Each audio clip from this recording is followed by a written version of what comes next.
할렐루야. 우리 서로 인사하실까요? 제 이름으로 축복하고 환영합니다. 잘 오셨습니다.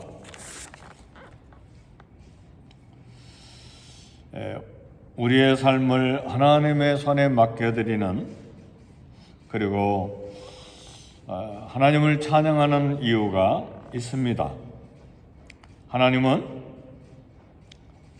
우리가 어머니 뱃속에서부터 생길 때부터 나를 만드신 분이시기 때문에 그렇습니다. 오늘 시편 139편 13절 말씀 보니까 주께서 내 내장을 지으시며 나의 모태에서 나를 만드셨나이다. 이것은 하나님의 지극한 사랑을 말합니다. 부모가, 엄마가 자녀를 끔찍하게 지극히 사랑하는 이유는 무엇입니까? 생명을 나눴기 때문에 그렇죠. 피를 나눠줬기 때문에 그 사랑은 본능적이고 죽음과 같은 사랑이죠. 왜요? 자기 뱃속에서 그 생명을 잉태하고 피를 나눠주고 결국은 출생된 자녀이기 때문에 부모의 자식에 대한 사랑은 본능 그 자체입니다. 오늘 시편 139편 시인은 하나님이 어머니 뱃속에서 뼈와 장부, 내장을 하나님이 세밀한 손길로 만들었다는 것을 고백하는데, 이것은 뭘 말하느냐? 하나님이 끔찍하게 나를 사랑하셨다는 것을 고백하는 말입니다. 그렇죠? 부모가 자식을 끔찍하게 사랑하는 것처럼 하나님께서 우리를 모태에 있을 때부터 내장을 만드시고 세밀한 손길로 만드셨기 때문에 그건 하나님의 사랑이 우리에게 있다는 것을 말합니다. 하나님은 단순히 우리의 신체와 내장, 장기만 만드신 것이 아니라 우리 내면에 정서도 만드시고, 그리고 개성도 만드시고, 우리의 모든 성품도 만드셨어요. 따라서 하나님께서 나에 대한 사랑은 이 몸 자체만 사랑하신 것이 아니라 나의 성격, 나의 기질, 그리고 나의 모든 이 손가락, 발가락뿐만 아니라 생각하고 그리고 행동하는 그 삶 전체를 사랑하십니다. 때로는 덜렁거리는 거 있잖아요. 애들이 그것도 사랑스러워요. 베드로가 덜렁거렸잖아요. 우리 주님이 얼마나 사랑하셨습니까? 덜렁거리다 보니까 막 실수도 많고 행동도 실수, 말도 실수, 실수투성이죠. 우리 주님이 얼마나 뜨겁게 사랑하십니까? 어떤 사람은 까닭없이 두려워하고 염려하고 걱정하죠. 그래도 하나님은 그렇게 연약한 마음도 끔찍하게 사랑하세요. 양 보세요. 얼마나 두려움이 많아요. 얼마나 걱정이 많아요. 얼마나 연약해요. 양은요, 100년을 갈고 닦아도 늑대 이빨 안 생겨요. 양은 수십 년간 기도해도 곰 발톱 안 생겨요. 그러니까 늘 두렵잖아요. 늘 염려하고 늘 걱정하고. 그래도 목자는 목숨을 가지고 그 양을 사랑하시잖아요. 오늘 저와 여러분들이 양들이에요. 하나님의 양들, 주님의 양들인데 그런 연약한 마음, 그렇게 염려하는 그런 우리 모습을 보시고도 끔찍하게 사랑하세요. 야, 너 그거밖에 안 돼. 꿀밤 주시는 분이 아니에요. 우리는 조금 못났으면 막 꿀밤 주잖아요. 너 그거밖에 못해? 너 예배드리는 게 그거야? 너 헌금생활 그따위야? 너 헌신하고 하나님 사랑하는 게 그 정도밖에 안 돼? 우리 마음속에 막 정죄하는 마음도 생기고 그렇잖아요. 근데 우리 하나님은 그렇게 정죄하시는 분이 아니에요. 우리의 연약함, 모자람, 부족함, 이런 모든 성품, 기질, 그리고 우리의 삶 전체를 다 사랑하십니다. 우리의 생명은 부모의 뜻 이전에 하나님의 계획 속에서 시작됐어요. 그래서 어떤 분은 그런 이야기를 해요. 부모는 계획도 없이 실수로 나를 낳을 수는 있지만 하나님은 처음부터 실수가 없이 계획 속에서 하나님의 목적과 하나님의 사랑 안에서 내가 이 땅에 태어나게 하셨다. 그러니까 이 땅에 태어난 사람들은 인간이 볼 때는 불량품인지 모르지만 하나님이 보실 때는 완전품입니다. 아멘이십니까? 그래요. 태어나면 좀 모자라게 태어날 수도 있고 질병이 있는 가운데 태어날 수도 있고 여러 가지 부족하지요. 부모가 부족하니까 그게 유전이 되는 경우도 있고, 그러나 하나님은 그런 모든 걸 포함해서 완전한 사랑과 완전한 계획 속에서 철저하게 생각하시고 이 땅에 태어나게 하셨기 때문에 우리의 태어난 것은 하나님 앞에서 실수가 아니에요. 완전한 계획 속에서 목적 속에서 태어났기 때문에 그렇습니다. 그러므로 열등감을 가질 필요도 없고 미래에 대해서 불안할 필요도 없습니다. 왜요? 나의 삶의 시작은 하나님으로부터 시작이 되었고 내 삶의 마지막도 하나님의 손안에 있기 때문에 우리의 삶을 하나님께 맡겨드릴 수가 있어요. 왜요? 그런 사랑이 우리에게 쏟아졌다 그 말이에요. 그래서 시인은 주께서 내 내장을 지으시며 나의 모태에서 나를 만드셨나이다. 이 말씀은 무슨 말입니까? 끔찍하게 사랑하신다는 말이에요. 사랑하는 성도 여러분, 하나님은 우리의 생각을 뛰어넘어 우리를 사랑하십니다. 사랑하면 그 사랑의 대상에 대해서 끊임없이 생각하고 관심을 쏟아 부으시죠. 그래서 시편 139편 17절은 이야기를 합니다. 하나님이여, 주의 생각이 내게 어찌 그리 보배로운지요, 그 수가 어찌 그리 많은지요. 시인은 자신을 향한 하나님의 생각이 너무나 많아서 셀 수가 없다고 고백을 해요. 이게 하나님의 나에 대한 생각과 하나님의 나에 대한 관심인데 이건 하나님의 사랑이죠.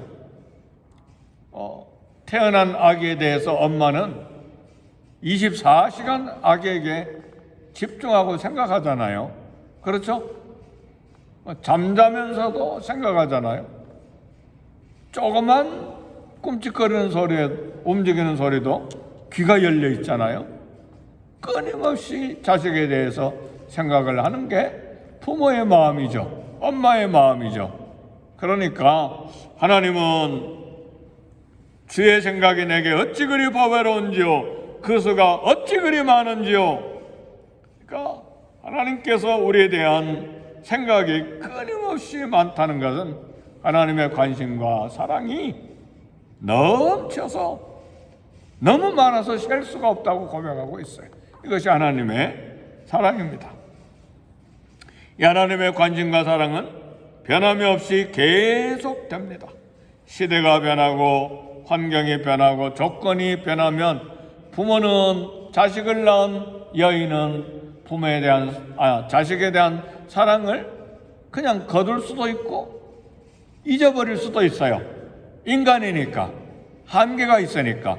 그러나 연인도 부모도 이런 변함없는 관심과 사랑에 한계가 있지만, 그러나 하나님은 우리가 세상에 태어나기도 전에 미리 아셨고 우리의 먼 미래도 아시고 우리에 대한 생각이 너무나 많아서 그 보배로운 생각이 그 생각의 수를 셀 수가 없이 많은 것은 하나님의 관심과 하나님의 사랑이 우리에게 끊임없이 쏟아지고 있는 것을 말합니다. 그래서 이 하나님의 사랑은 조건 없는 사랑이에요. 무조건적인 사랑이에요. 우리 자식에 대해서 뭐 그런 부모도 있죠. 우리도 그런 생각하죠. 뭐 자식이 조금 뭐 부모에 대해서 좀 섭섭하게 하면 싫은 경우도 있죠. 그렇죠? 그러나 하나님의 우리에 대한 사랑은 조건이 없습니다. 환경 조건 관계없이 변함없는 사랑이에요. 태어날 때만 사랑하시는 것이 아니라 하나님의 사랑과 관심은 세상 끝날까지 계속되는 사랑이에요. 그러니까 조건이 없는 사랑이죠. 이것이 하나님의 사랑이에요. 하나님의 나에 대한 최고의 사랑은 아들 독생자 예수님의 목숨을 주신 사랑이에요. 살과 피를 쏟아주신 사랑이에요. 아들의 목숨을 걸고 쏟아주신 사랑이에요. 이것이 하나님의 조건 없는 사랑입니다. 그래서 이 새벽에 사랑하는 성도 여러분, 하나님의 사랑, 이와 같은 사랑이 저와 여러분에게 있음을 확신하고 감사하시기를 바라요.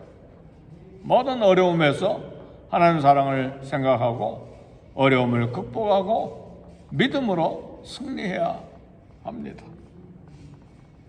왜 하나님이 이렇게 나를 사랑하시는가? 오늘 시편 139편은 다윗의 시예요. 하나님이 다윗을 왜 이렇게 사랑하셨는가? 다윗은 이 하나님의 사랑을 깨닫고 지금 막 구구절절히 하나님의 사랑에 대해서 고백하고 찬송을 하고 있는데 왜 하나님이 이렇게 사랑하시는가? 이유를 알 수가 없어요. 단 하나, 사도 요한은 고백하기를 이는 하나님은 사랑이심이라 그랬어. 이유를 알 수가 없어요. 하나님은 사랑이시기 때문에. 모든 인류를 이렇게 사랑하시는 것이 아니라 그리스도 안에 있는 하나님의 자녀들을 이렇게 사랑하시는 거예요.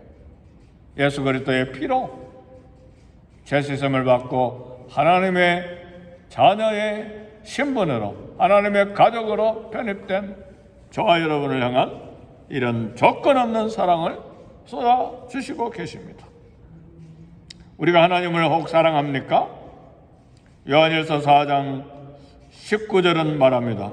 우리가 하나님을 사랑하면 그가 먼저 우리를 사랑하셨습니다. 우리가 하나님을 먼저 사랑했기 때문에 하나님이 이렇게 사랑하시는 것이 아니에요. 우리가 하나님을 사랑하는 것은 그가 먼저 우리를 사랑하셨습니다.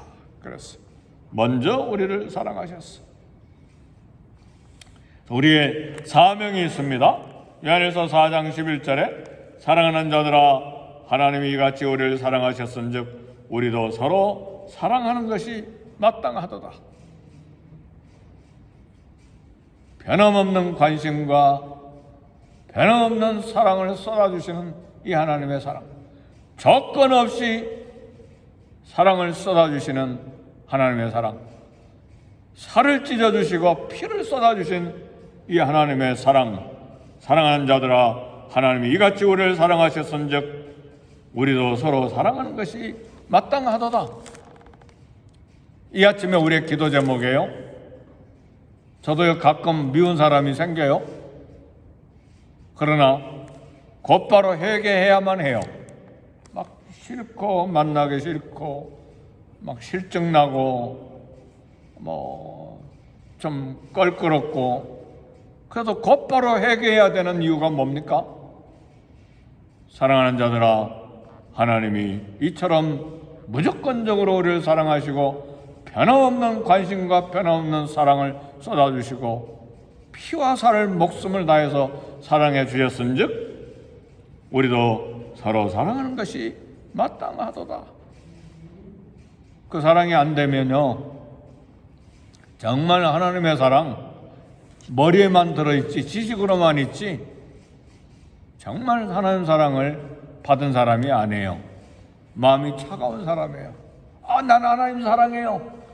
정말 뜨겁게 심장으로 하나님 사랑하면요 이웃을 위해서도 내 삶을 내줄 수가 있어요. 사랑하는 자들아, 하나님 이같이 우리를 사랑하셨은즉 우리도 서로 사랑하는 것이 마땅하도다. 그래서 스데반도 자기를 돌로 쳐 죽이는 사람들을 향해서 하나님 저들을 용서해 주세요. 알지 못하고 합니다. 그래서 하나님의 사랑을 심장으로 온영으로 깨달은 사람들은요, 원수도 다 용서하게 돼 있어요. 아멘, 할렐루야. 아무도 아멘을 안 하시네. 이건 진리의 문제예요. 진리의 문제. 우리 주님도 새 계명을 우리에게 주셨어요. 내가 너에게 새 계명을 주노니 내가 너희를 사랑한 것 같이 너희도 서로 사랑하라. 내 새 계명은 무엇이냐? 너희가 서로 사랑하는 것이다. 온 세상 사람 다 그렇게 사랑하는 말이 아니에요. 예수 그리스도의 피가 있는, 예수님을 믿는 하나님의 자녀들, 하나님의 가족들을 내가 너희를 사랑한 같이 너희도 서로 사랑하라. 하나님이 이렇게 우리에게 사랑을 쏟아주신 것은 그 사랑을 똑 받고 나만 누리라는 것이 아니라 너희도 이같이 서로 사랑하는 것이 마땅하도다. 오늘 이 아침에 우리 기도할 때에 사랑해야 될 사람, 기도해야 될 사람, 축복해야 될 사람을 생각하고 기도하고 축복하고, 또 우리 머리로만 사랑하는 것이 아니라 손과 발로 가슴으로 실제로 우리의 언어와 모든 삶으로 사랑을 결단하고, 그리고 또 사랑을 나눠주는 일에 쓰임받는 저와 여러분이 되시기를 주의 이름으로 축복합니다. 아멘, 할렐루야. 우리 다 같이 기도하겠습니다.